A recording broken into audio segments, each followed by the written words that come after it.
Bismillahirrahmanirrahim. I am Zainul Abidin and you are watching me on my YouTube channel Online with Zainul Abidin. Dear students, आज का जो lecture है ये अपनी नौइयत का ये कह लें कि पहला या यूनिक लेक्चर है। स्टार्ट में मैं सिर्फ इतनी ही बात कहना चाहूँगा कि आज चूँकि जैसे बोर्ड में मेंशन है that we are going to start syllabus of class 10th, और इसकी रीज़न जो बेसिक है वो यही है कि गवर्नमेंट ने जो है फाइनली ये चीज़ डिसाइड कर ली है कि जितने भी 9th के स्टूडेंट्स हैं वो ऑलरेडी प्रमोट हो चुके हैं क्लास 10th में। एक बात।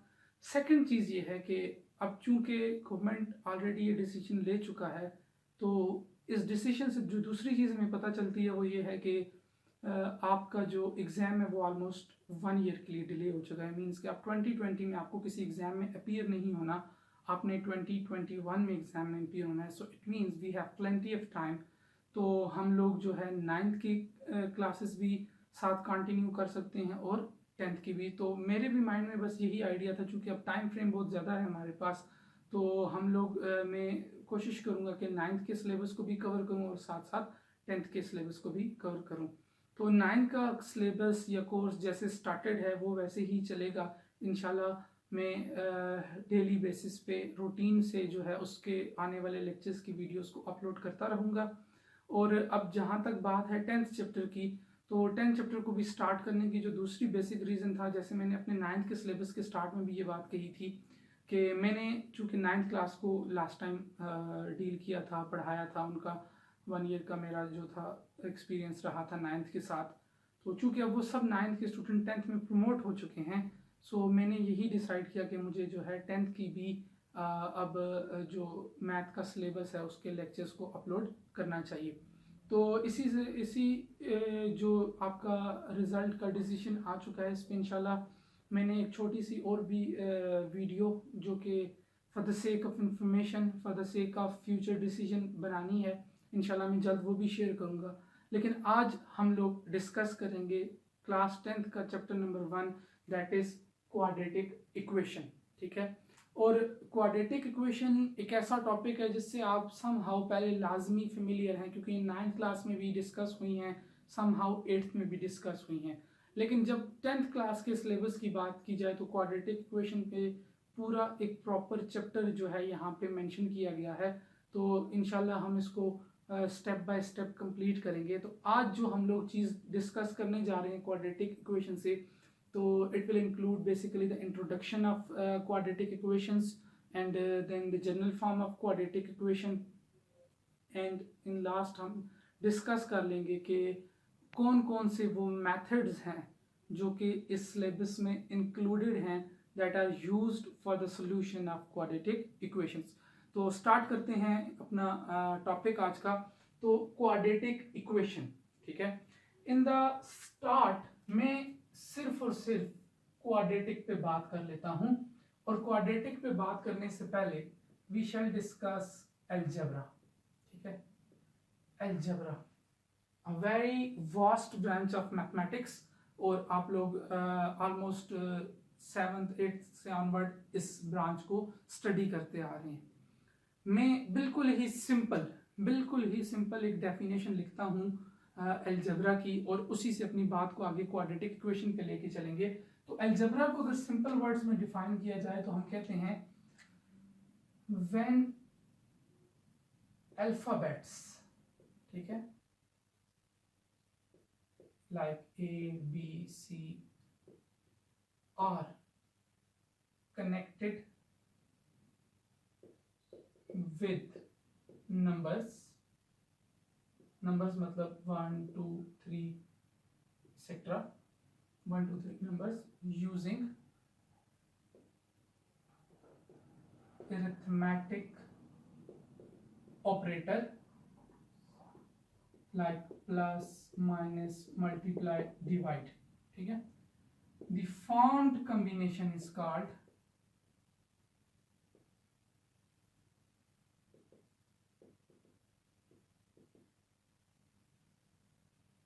algebra।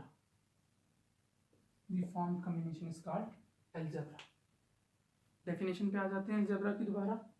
when alphabets यानी कि A B C की बात हो रही है, X Y Z P Q R anything are connected with numbers, इनको जब numbers के साथ लिखा जाता है यानी कि number means 1 2 3 using arithmetic operators, a very familiar term arithmetic operators, बचपन से ही almost हम पढ़ते आ रहे हैं, plus minus multiply by divide, the font combination is called algebra, means के alphabets जब नंबर्स के साथ लिखे जाते हैं यूजिंग अरिथमेटिक ऑपरेटर्स तो जो कॉम्बिनेशन हमारे पास बन जाता है that is called algebra. For example अब इसको बना लेते हैं, अगर अल्फाबेट्स की बात हुई है तो से के हम कह लेते हैं A B C, what is it connected with numbers, तो नंबर के साथ कनेक्ट कर लेते हैं 6 2 4 यूजिंग अरिथमेटिक ऑपरेटर, तो यहाँ पे मैं प्लस लिख लेता हूँ और यहाँ पे मैं माइनस लिख लेता हूँ। अब ये जो चीज ये शेप या एक कॉम्बिनेशन कह लें मैंने बनाया है, इसमें हुआ क्या कि अल्फाबेट्स यानी ए बी सी, यहाँ पे कुछ भी हो सकता है X Y Z P Q R, it's up to you कि आप कोई भी अल्फाबेट्स ले सकते हैं, मैंने स्टार्ट के 3 ले लिए, लिखे गए हैं या कनेक्टेड हैं नंबर्स के साथ, और नंबर्स के साथ कनेक्टेड होने के बाद इनका जो कॉम्बिनेशन बेसिकली कनेक्टेड है वो यूजिंग अरिथमेटिक ऑपरेटर्स है, तो ऐसे कॉम्बिनेशन को हम कह देते हैं कि ये क्या है अलजेब्रा है। अब अलजेब्रा में ही जब आपके पास कुछ अलजेब्रिक इक्वेशंस सर्टेन कंडीशंस के साथ आ जाती हैं तो उन कंडीशन की बेसिस पे उनको डिफरेंट नेम्स दे दिए गए हैं, ठीक है। एक मैं कॉमन एग्जांपल ले लेता हूं, या ये समझ लें कि जो आपने लास्ट 9th के चैप्टर में 9th के सिलेबस में भी डिस्कस किया था लीनियर इक्वेशंस, तो लीनियर इक्वेशंस के बारे में हमने ये पढ़ा था कि वो अलजेब्रिक इक्वेशंस के जिनमें वेरिएबल की डिग्री सिर्फ और सिर्फ 1 हो, ठीक है, तो उसको हम कहते थे, वो हमारे पास क्या कहलाती थी, लीनियर इक्वेशन कहलाती थी। इसी तरह क्वाड्रेटिक इक्वेशन की भी अब हमारे पास आगे जाके एक खास कंडीशन है, और उस कंडीशन के फुलफिल होने पे या जो भी अलजेब्रिक इक्वेशन उस कंडीशन को फुलफिल करती है उस इक्वेशन को हम कहते हैं या स्टेट करते हैं कि ये जो इक्वेशन है हमारे पास क्या है, क्वाड्रेटिक इक्वेशन है। तो यहाँ तक होपफुली आपको जो अलजेब्रा का आइडिया है वो क्लियर हो गया होगा। अब अगर हम लोग इस अलजेब्रिक एक्सप्रेशन है जो कि इसको इक्वेशन लिखने का कोई इतना मुश्किल वे नहीं है, आप इसको सिंपली इक्वल टू 0 कर दो, यानी जब भी इक्वालिटी आ जाती है किसी एक्सप्रेशन में तो इट बिकम्स एन इक्वेशन, ठीक है। नॉर्मली मैंने जो कॉम्बिनेशन लिखा होता है ये एक्सप्रेशन कहलाता है, लेकिन अगर आप इसमें इक्वालिटी प्लेस कर दो तो इट बिकम्स एन इक्वेशन। अब क्वाड्रेटिक इक्वेशन की बात की जाए, क्वाड्रेटिक इक्वेशन की, तो मैं अलजेब्रा की डेफिनेशन को मिटा देता हूं। देखें क्वाड्रेटिक इक्वेशन में हम कहते हैं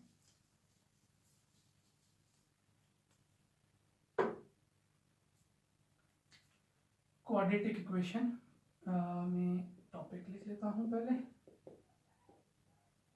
सिंपल डेफिनेशन में लिख लेता हूं यहाँ पे इसकी भी, तो इसको हम कुछ यूं लिख लेंगे, इन एन अलजेब्रिक एक्सप्रेशन या sorry equation, in an algebraic equation when the degree या हाईएस्ट डिग्री कह लें, highest degree of a term is 2, then it is called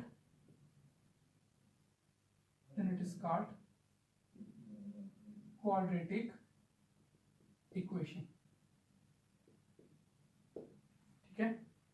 तो हम लोग अगर अब डेफिनेशन को फोकस कर लें, ठीक है, डेफिनेशन को फोकस कर लेते हैं, कोई भी अलजेब्रिक इक्वेशन जिसमें हाईएस्ट डिग्री किसी भी टर्म की 2 हो, ठीक है, या ये कह लें कि एटलीस्ट किसी एक टर्म की डिग्री 2 हो, तो उस इक्वेशन को क्वाड्रेटिक इक्वेशन कहा जाता है। जनरली अगर हम वन वेरिएबल से मुराद या वन वेरिएबल से मुराद के हम सिर्फ थ्रू आउट एक ही अल्फाबेट लें, तो जो जनरल फॉर्म है क्वाड्रेटिक इक्वेशन की, जनरल फॉर्म है जो क्वाड्रेटिक इक्वेशन की,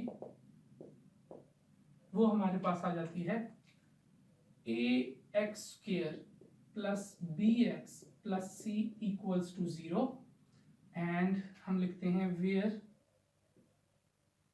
a b and c are constants। ठीक है, कांस्टेंट मीन्स नंबर्स की जगह लिखे गए हैं। ठीक है, कांस्टेंट मीन्स नंबर की जगह लिखे गए हैं। where a b and c are constants and a does not equals to 0। fine, now this is the very important part of this journal form कि ये हमने क्यों लिखा। दोबारा देख लेते हैं इस चीज को। Journal form of quadratic equation है ax square plus bx plus c। ठीक है, और जहन में ये बात रखनी है कि आप ये जो जर्नल फॉर्म लिखी हुई है ये इन वन वेरिएबल है, किस इन वन वेरिएबल, और वो जो वन वेरिएबल है दैट इज x। यानी थ्रू आउट हमारे पास जो यहाँ पे अल्फाबेट या वेरिएबल कह लें यूज हुआ है वो क्या यूज हुआ है, x यूज हुआ है। तो ये जर्नल फॉर्म आ गई क्वाड्रेटिक इक्वेशन की। a b और c जो है कॉन्स्टेंट्स का रोल प्ले कर रहे हैं, और साथ ही एक कंडीशन दी गई है कि a should not equal to 0। अब क्यों a जो है वो 0 के इक्वल नहीं है जबकि b और c आपके पास 0 के इक्वल हो सकता है। a इसलिए 0 नहीं है, सपोज यहाँ पे अगर मैं कह देता हूं कि a जो है वो मेरे पास क्या है, 0 है, तो ये हो जाएगा एक 0, a की जगह हमने 0 पुट कर दिया, x square plus bx plus c equals to 0।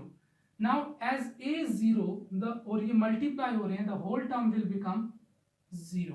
Now we are left with what, bx plus c equals to 0 और simply bx plus c equals to 0।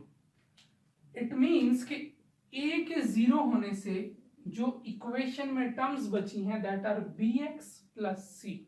ठीक है, वेरिएबल कौन सा यूज हुआ है, x यूज हुआ है, and now here the highest degree of the x is 1। जो टर्म या जिस टर्म में x की हाईएस्ट डिग्री 2 थी वो a के 0 होने की वजह से थ्रू आउट या कंप्लीटली 0 हो गई। अब रिमेनिंग पार्ट जो इक्वेशन का रह गया उसमें x की हाईएस्ट डिग्री क्या रह गई, 1 रह गई। अब जब ये 1 रह गई, it is not satisfying this definition. Definition क्या कह रही है, एन अलजेब्रिक इक्वेशन, सॉरी यहां थोड़ा सा मैंने गलत लिखा हुआ है, N algebraic equation in which the highest degree of one term is 2 then it is called quadratic equation। या इस डेफिनेशन को थोड़ा सा मैं मॉडिफाई कर लेता हूं, इतनी सूटेबल नहीं लग रही, इसको हम कुछ यूं लिख लेते हैं,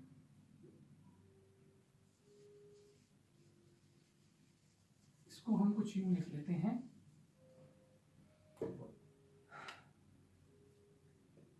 an algebraic equation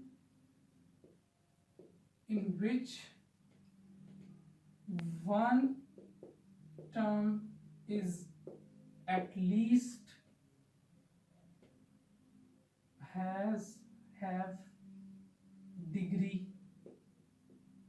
2 is called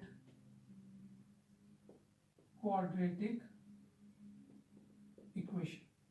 fine, तो अब देखें डेफिनेशन क्या कह रही है कि वो अलजेब्रिक इक्वेशन जिसमें एटलीस्ट हमारे पास एक जो टर्म हो उसकी डिग्री 2 होनी चाहिए, तब जाके वो क्वाड्रेटिक बनती है। ठीक है, और इसी हिसाब से हमने जर्नल फॉर्म लिखी और साथ एक्सप्लेन कर दिया कि क्यों जो है वो a 0 नहीं हो सकता, because if a become 0, a अगर 0 हो जाएगा तो x स्क्वायर वाली टर्म क्या हो जाएगी, 0 हो जाएगी, and we are only left with the highest degree 1। तो अब चूंकि इसमें हाईएस्ट डिग्री 1 है और डेफिनेशन कहती है कि हाईएस्ट डिग्री 2 होनी चाहिए, तो फिर ये क्या होगा कि ये डेफिनेशन को सेटिस्फाई नहीं कर रही। दैट इज वाई a जो है वो 0 नहीं हो सकता। एनी हाउ अगर a के अलावा b या c 0 हो जाता है, फॉर एग्जाम्पल हम लिख लेते हैं ax स्क्वायर प्लस से के b जो है वो यहाँ पे 0 है, 0 डॉट x हो जाएगा plus c equals to 0, on the whole this term will become 0 plus c equals to 0 और simply ax square plus c equals to 0। So we have got this equation or combination, and this combination is still satisfying this definition. क्यों? Definition ने कहा कि at least one of the term must have a degree 2, तो यहाँ पे एक term की जो डिग्री है वो 2 मौजूद है. इसी तरह अगर C भी 0 हो जाए तो तब भी हमारे पास एटलीस्ट एक टर्म ऐसी जरूर बचती है जिसमें हमारे पास जो उसकी डिग्री होती है वो क्या होती है, 2 होती है.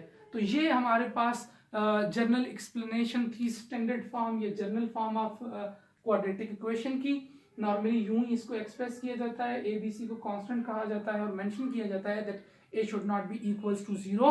और ए क्यों 0 नहीं होता उसकी एक्सप्लेनेशन मैंने आपको दे दी कि if A becomes 0 the term becomes 0 and it does not satisfy the definition of quadratic equation. अब क्वाड्रेटिक इक्वेशन को जो सॉल्व करने के 3 वेरियस मेथड यहाँ पर डिस्कस किए गए हैं. उनमें पहला मेथड है हमारे पास फैक्टराइजेशन मेथड. इस मेथड से भी आप फेमिलियर हैं, हम पहले कर चुके हैं. उसमें हमने सिर्फ ये समझ लें कि फैक्टराइजेशन मेथड जो किया था 9th के 5th चैप्टर में वो था factorisation of algebraic expression. I guess यहाँ पे इक्वेशन करेंगे, the method will remain same, simply last में इक्वालिटी की वजह से थोड़ा सा डिफरेंस आएगा, इंशाल्लाह वो भी अच्छे से करेंगे. So the very first method that we will use to solve quadratic equation will be factorization method. The second method will be completing square and the third method will be quadratic formula. इन तीनों methods को one by one हम discuss करेंगे. तो उम्मीद करता हूं कि जो इंट्रोडक्शन हमने आज क्वाड्रेटिक इक्वेशन का पढ़ा इससे आप लोगों को जो क्वाड्रेटिक इक्वेशन का फर्दर कॉन्सेप्ट है वो क्लियर हो गया होगा. But if still there is any problem, you are most welcome to comment below. And at the end of the lecture I must say that please do subscribe my channel and click the bell icon to get the latest update. Thank you so much. Allah Hafiz.